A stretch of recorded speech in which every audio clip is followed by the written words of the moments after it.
তুমি আমাকে ধ্বংস করবে আর সেটা আমি নিজ চোখে দেখব, সেটা কখনোই সম্ভব না।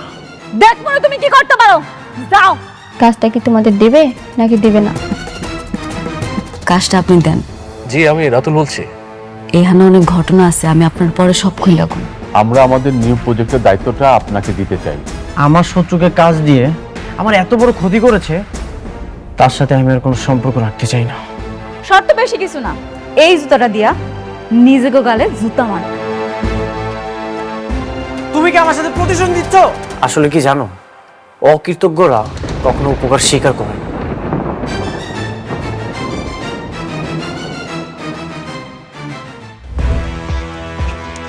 আমি কোনো ঝামেলা চাই না।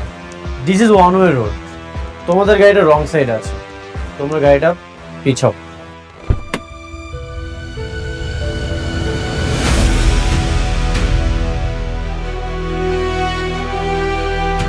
গাড়ি পিছাইবো না।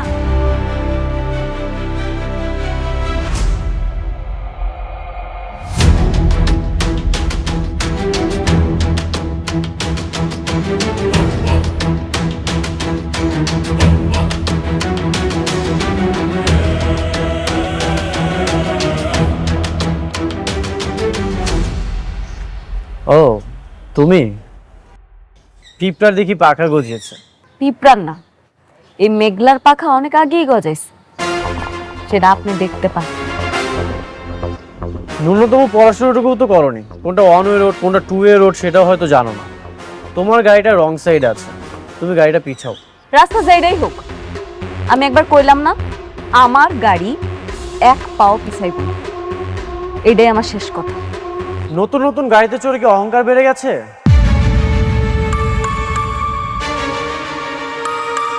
কি দেখাচ্ছ তুমি? এই যে গাড়িতে চড়তে পারো, তোমার বডিগার্ড আছে, শো অফ করতেছো, কি দেখাতে চাও তুমি? আপনার যেইটা খুশি আপনি ভাবতে পারেন, আমার কিচ্ছু আসে যায় না। দুদিন আগেও তো বস্তিতে ছিলে। বস্তির মানুষ যে নতুন গাড়ি পেলে অহংকার বেড়ে যায়, সেটা তোমাকে না দেখলে আমি বুঝতে পারতাম না। এতদিন শুধু শুনেই এসেছি। ও এখন বস্তির মানুষ? আপনি মনে হয় ভুলে গেছেন, এই বস্তিতেই আপনি খাইছেন, দাইছেন আর ঘুমাইছেন। বস্তির মানুষও যে মানুষ হয় সেটা ভুলা যাবে না, মনে রাখবেন। দুদিন আগে তো তুমি ফকির ছিলে, অস্বীকার করতে পারবে? অস্বীকার তো করতেছি না, আপনার মতো স্বার্থপর না। যদি স্বার্থপর হইতাম তাহলে এই স্বার্থের খাতিরে অনেক ক্ষতি করতে পারতাম। আর কি ক্ষতি করতে চাও তুমি? হ্যাঁ, আবার জুতা তুলবা? এখন তুমি আমাকে জুতা দিয়ে মারবা? তুমি আমার এইখানটাতে আঘাত দিয়েছ, তুমি ভুলে যেও না তুমি আমার ওয়াইফ। আর যদি উল্টাপাল্টা কিছু করো, আমি কিন্তু বাধ্য হবো তোমাকে ডিভোর্স দিতে।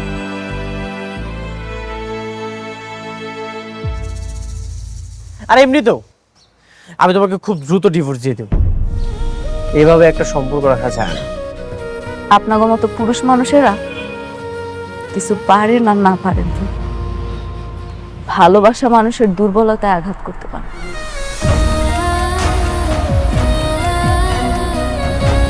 একটা মেয়ে কখনোই তার সংসার ভাঙতেছে না, তার সংসার গড়তেছে। এত কিছুর পরেও আমি মুখ বুঝে সব কিছু চুপচাপ সহ্য করছি। আপনি ঠিকই কইছেন মিস্টার অনিক, আপনি সবসময় ঠিক ছিলেন, আমি ভুল ছিলাম, আমি অহংকার। আপনার রাস্তায় কাটা হয়ে দাঁড়াইছি তো, এই কাটা সইরা গেল, চলে যাচ্ছি। আপনার রাস্তায় আপনি যান,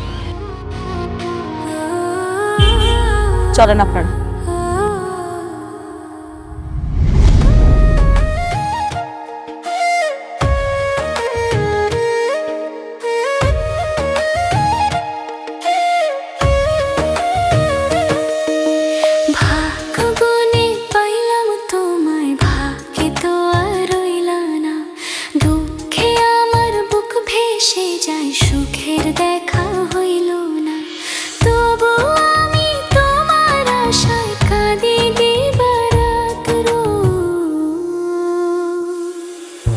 সুখে থেকো, ভালো থেকো, গরিব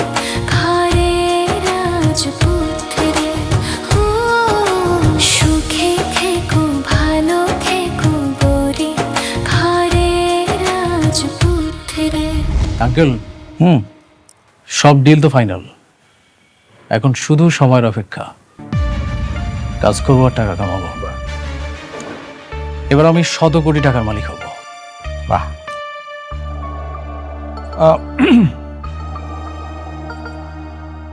ডিল ফাইনাল হয়েছে, এটা তো খুবই খুশির খবর। আমরা কিন্তু সবাই খুবই আনন্দিত।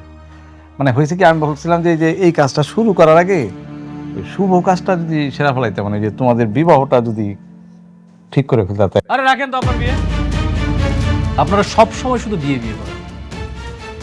কোথায় একটা খুব সুন্দর একটা আনন্দের সংবাদ, একটু সময় মিলে আনন্দ করব, তা নয়। আচ্ছা আমি সরি, হ্যাঁ আপনার ভাতিজাকে একটা ফোন দেই, এই গুড নিউজটা ওকে জানানো খুব জরুরি দরকার।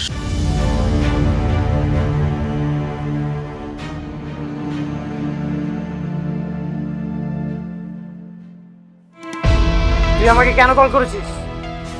কে বন্ধুকে অভিনন্দন জানাবি না? আমি তো শালিমা গ্রুপ অফ ইন্ডাস্ট্রিজের প্রজেক্টটা পেয়ে গেছি। কি মিষ্টি খাবি না? মিষ্টি নিয়ে আসবো তোর জন্য। কেন কল করেছিস সেটা বল। কেন কল করেছি জানিস না? তোর বউ সেই প্রজেক্টটা তোকে না দিয়ে আমাকে দিল। একটা জিনিস কি জানিস, তোর বউ না তোর ভালো চায় না। এই বিষয়টা না আমার কাছে কেন কত যে আনন্দ লাগতেছে। আনন্দ হচ্ছে, এই আনন্দের অবশ্যই একদিন আমি জবাব দেব।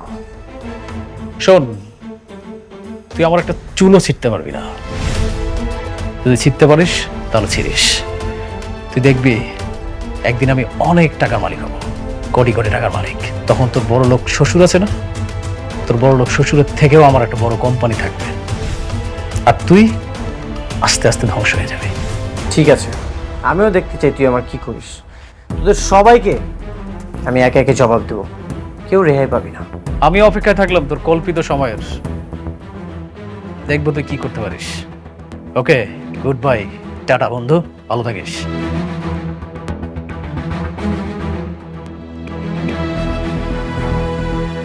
এভাবে তোমার শত্রুর সঙ্গে মিলে তোমার স্ত্রী তোমার ক্ষতি করলো, এখনো কি তুমি তাকে বউ বানিয়ে রাখবে? তুমি তাকে ডিভোর্স কি দেবে না? বললাম তো দিয়ে দিব। কবে দিবে? আমি তো তোমার মধ্যে কোনো ডিভোর্স দেওয়ার লক্ষণ পাচ্ছি না। আর কত সহ্য করবে? আমি আর সহ্য করব না, আজকের বোঝাপড়া হবে।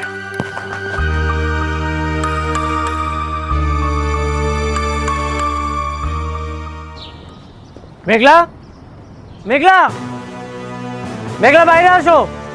মেঘলা, কিছু মেঘলা কোথায়? ওকে ডাকেন, ওর সাথে আমার বোঝাপড়া আছে। মেঘলা,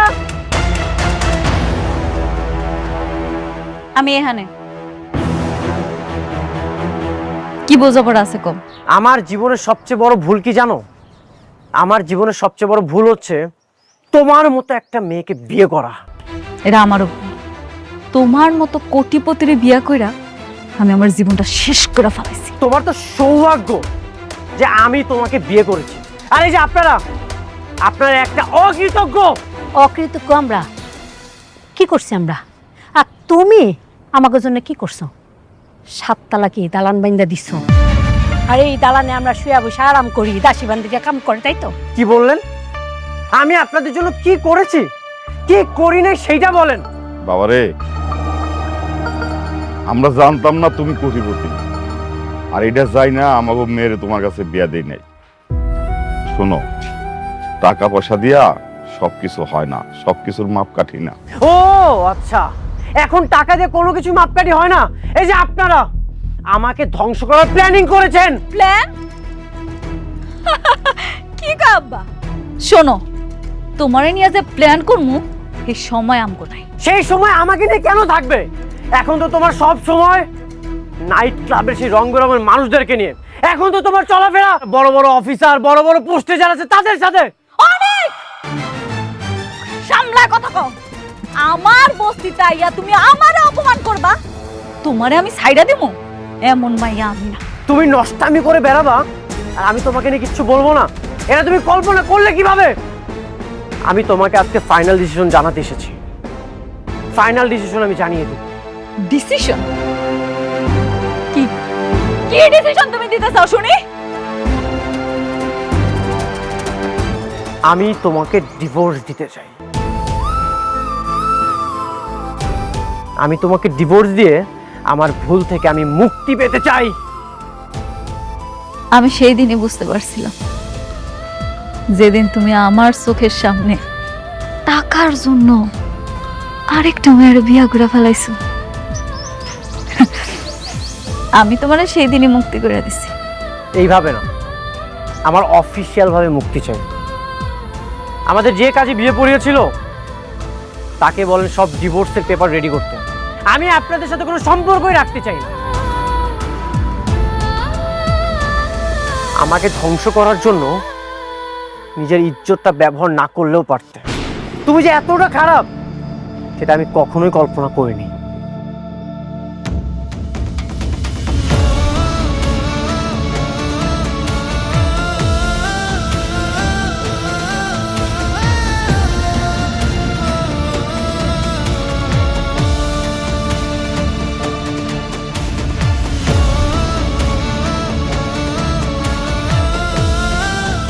আল্লাহ, আমার জন্য আজকে আমার মেয়ের সংসারটা নষ্ট হয়ে গেল।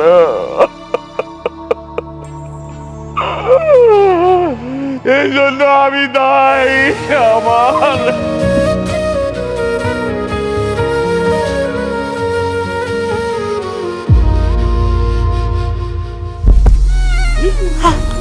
আল্লাহ ওমা কি হলো এটা? আমারে আমার তোরা করে না আমারে।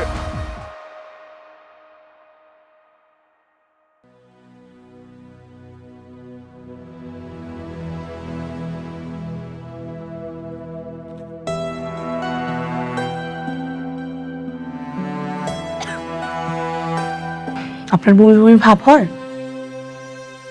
আচ্ছা, খাওয়া দাওয়া রুচি আছে? বুঝতে পেরেছি।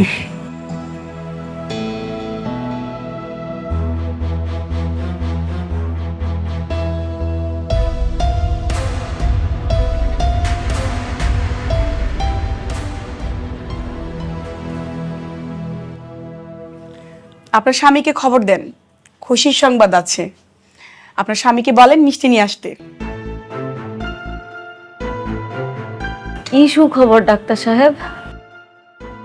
নতুন মেহমান আসতে চলেছে, আপনি মা হতে চলেছেন। বাচ্চার বাবাকে বলেন মিষ্টি নিয়ে আসতে, মিষ্টি নিয়ে তারপর বাড়িতে যাবেন। কি কি আপনি এগুলা কি কইতাছেন? আমি আমি গর্ভবতী। আব্বা, ম্যাডাম, আমার জামাইয়ের লগে তো আমার কোনো যোগাযোগই নেই। মানে মানে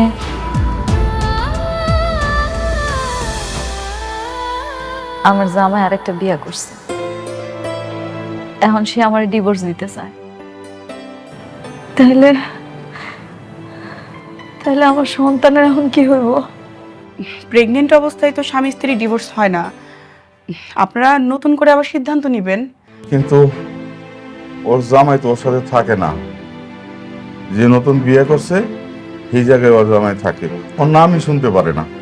আপনার মেয়ে তো প্রেগনেন্ট, এটা আপনারা আগে জানতেন না। এখন যেহেতু জেনেছেন, আবার নতুন করে সিদ্ধান্ত নেবেন, চিন্তা করবেন কিভাবে কি করবেন। না, সিদ্ধান্ত নেওয়ার আর কিছু নাই। আমার জামাইও চায়, আমিও চাই আমাকে ডিভোর্সটা হোক। কিন্তু প্রেগনেন্ট অবস্থায় তো ডিভোর্স হয় না। দেশের তো আইন কানুনের একটা ব্যাপার আছে, ওইটা তো মানতে হবে। আপনাদের সন্তানের কথা চিন্তা করে আপনারা হাজবেন্ড ওয়াইফ আবার নতুন করে ভাবেন। এত তাড়াতাড়ি সিদ্ধান্ত নেওয়ার তো কিছু নাই। ভাবা ভাবির আর কিছু নাই আপা। যে মানুষটা আমার কথা একটা বড় চিন্তা না কইরা টাকার জন্য আরেকটা বিয়া করতে পারে, যে মানুষটা আমার ডিভোর্স দেওয়ার জন্য উল্টা কইরা লাগতে পারে, আর কোন মুখ নিয়ে ওই মানুষটার কাছে যাবো আপনি কোন? না, আমি আর যাব না। পৃথিবীতে তো এমন অনেক সন্তান আছে যারা জন্মের পর বাপ মা কাউরে দেখে না, তাই বলে তারা কি বড় হয় না, মানুষ হয় না? আমি আমার সন্তানের জন্য আছি, আমি ওরে বড় করব, ও জানবো ওর কোনো বাপ নাই। আপনারা যেটা ভালো মনে করেন, আমার যেটা ভালো বলার ছিল আমি বললাম।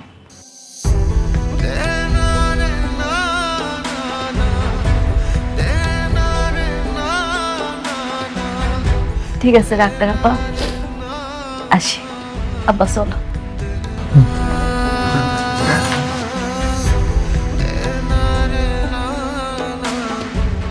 মারে, তুই জামাইরে তালাক দিস না। তোর পেটে যে সন্তানটা আছে তার তো বাবার আদরের দরকার, তাই না? তুই যদি তালাক দিয়া দেস তাহলে তো বাবার আদর পাইবো না।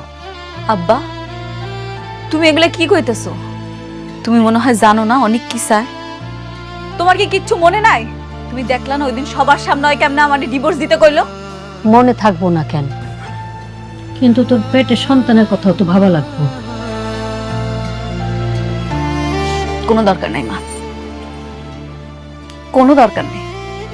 যে মানুষটা আমার কথা একবারও চিন্তা না কইরা আরেকজনের বিয়া করতে পারছে, তার কাছে আমি ছোট হইতে চাই না।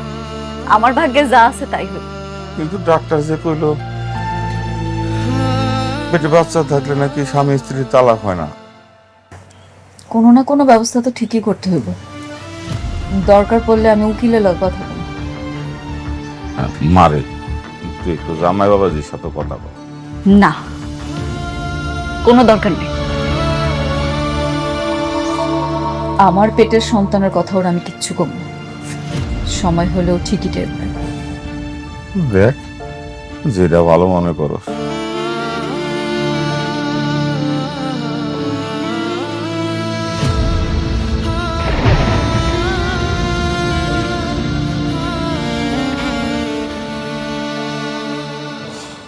এখন আর কোনো সমস্যা নেই, লোনটাও হয়ে গেছে, শালিমা গ্রুপের সাথে চুক্তিটাও হয়ে গেছে। এখন শুধু কাজ শুরু করতে হবে, আর কাজ শেষ হয়ে গেলেই শত শত কোটি টাকা আমার পকেটে ঢুকবে। এটা ভেবে যে কি আনন্দ লাগছে। সবই ঠিক আছে, কিন্তু আমি আশ্চর্য হইতেছি একটা বিশেষ ব্যাপার। অনেকের বউ তোমার এই কাজটা দিছে, আমি কিন্তু ভাবছিলাম যে জেদের বসে তোমার শেষ পর্যন্ত সে কাজটা দিবই না। আমি একটা জিনিস বুঝতে পারছি না, কি? একটা বস্তির ফকির নিয়ে তার কথায় এত বড় একটা ডিল হয়ে গেল। আচ্ছা, ওই অফিসের মধ্যে ওর কাজটা কি? আরে কাজ যাই হোক, তোমার তাতে কিছু জানা দরকার নাই। তুমি কাজ পাইছো, লাভবান হইছো, তাই না? তা ঠিক বলেছেন। আমার মনে হচ্ছে কি জানেন, অনেকের সাথে জেদ করেই কিন্তু ও আমাকে কাজটা দিয়েছে, কারণ ওর সাথে তো এখন সম্পর্ক ওর শত্রুতা। অনেকের বউ ওর সাথে প্রতিশোধ নিচ্ছে। মেয়ে কামকে ভালো হইলে এলো। আচ্ছা, সমস্যা কি? ওরা ওরা মারামারি করুক, আগের থেকে আমরা লাভবান।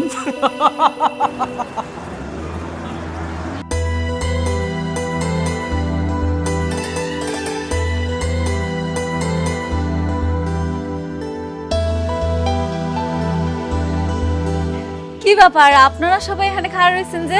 Madam, congratulations. আপনার এবং আপনার অনাগত সন্তানের জন্য আমার পক্ষ থেকে শুভেচ্ছা। ধন্যবাদ ম্যাডাম, অ্যাডমিনের পক্ষ থেকে। ধন্যবাদ। একটু রাখেন তো।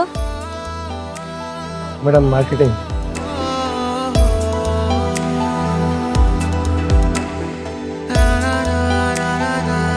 ধন্যবাদ। আপনারা সবাই আমার জন্য এত কিছু করছেন, আমি খুব খুশি। ম্যাডাম, উনি হচ্ছেন আলতাফ চৌধুরী, আপনার সাথে মিটিং করার জন্য এতক্ষণ ওয়েট করছেন। আসসালামু আলাইকুম। চলেন না ভিতরে চলেন, মিটিং এ যাই। আসেন, রুমে আসি। চলুন আলতাফ সাহেব। আপনারা এগুলো নিচে নিয়ে যান।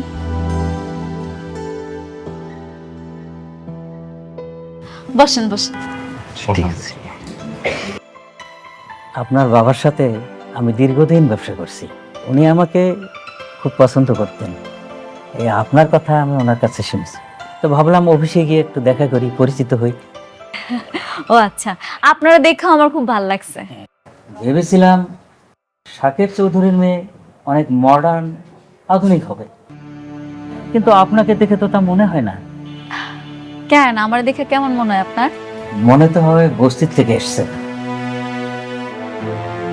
এই শহরের অলিগলিতে বস্তিতে যারা থাকে, আপনার আচরণ দেখে তো মনে হলো সেরকমই। আপনি ঠিকই কইছেন, আমি বস্তিতেই থাকি। আমার পালিত বাবা মা এখনো বস্তিতেই থাকে।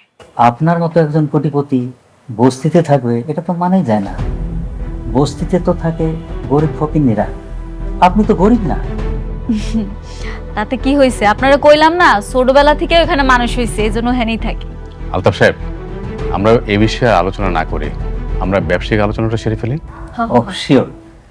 আমার একটা শেষ প্রশ্ন ম্যাডাম, আপনার স্বামী কি করে? নিয়োগে বস্তিতে থাকে, একদিন নিয়ে আসেন না, অফিসে আমরা পরিচিত হব। কিছু মনে করবেন না, আমি আসলে আমার বাচ্চার বাবার পরিচয়টা সবার সামনে আনতে চাইতেছি না। মানে কি, সন্তানের কোনো বাবা নাই, আর বস্তিতে থেকেও এত অ্যাডভান্স, স্বামী ছাড়াই সন্তান? অবশ্য বস্তিতে এরকম স্বামী ছাড়া সন্তান অহরহই হয়। আলতাফ সাহেব,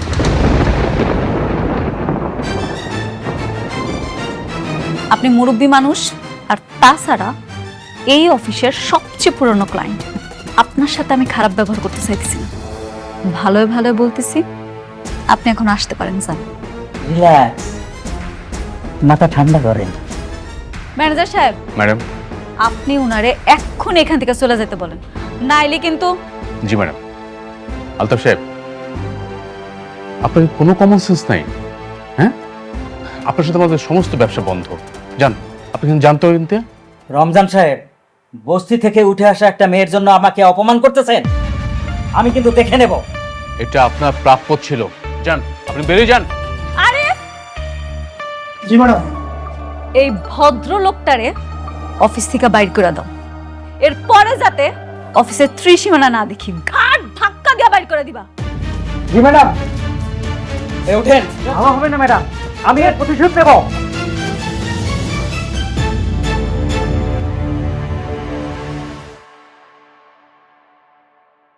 উনি আমাদের সাথে বিজনেস না করলে কয় টাকা লস হবে? না ম্যাডাম, কিচ্ছু হবে না, ব্যাপারটা আমি দেখব। সরি ম্যানেজার আঙ্কেল, আসলে আমি ওনার কথাগুলো নিতে পারি নাই। ম্যাডাম, আপনি উচিত শিক্ষা দিয়েছেন, এইসব লোকদের এরকম শিক্ষাই দেওয়া উচিত।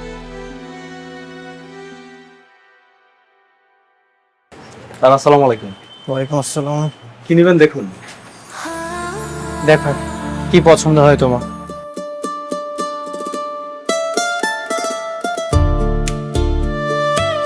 এটা কেমন লাগে?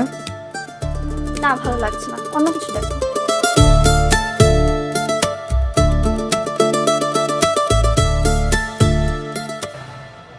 এটা তো খুব সুন্দর।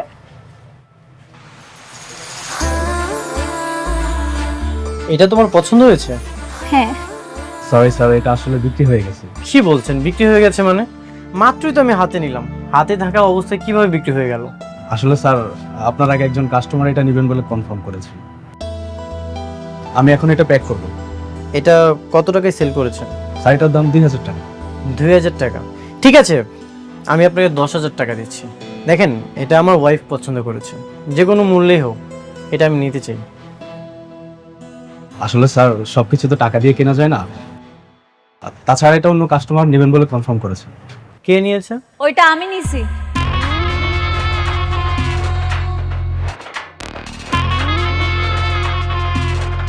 আপনি কাজ করুন, পেড করুন। হ্যাঁ জি স্যার, পেড করে দিয়েছি।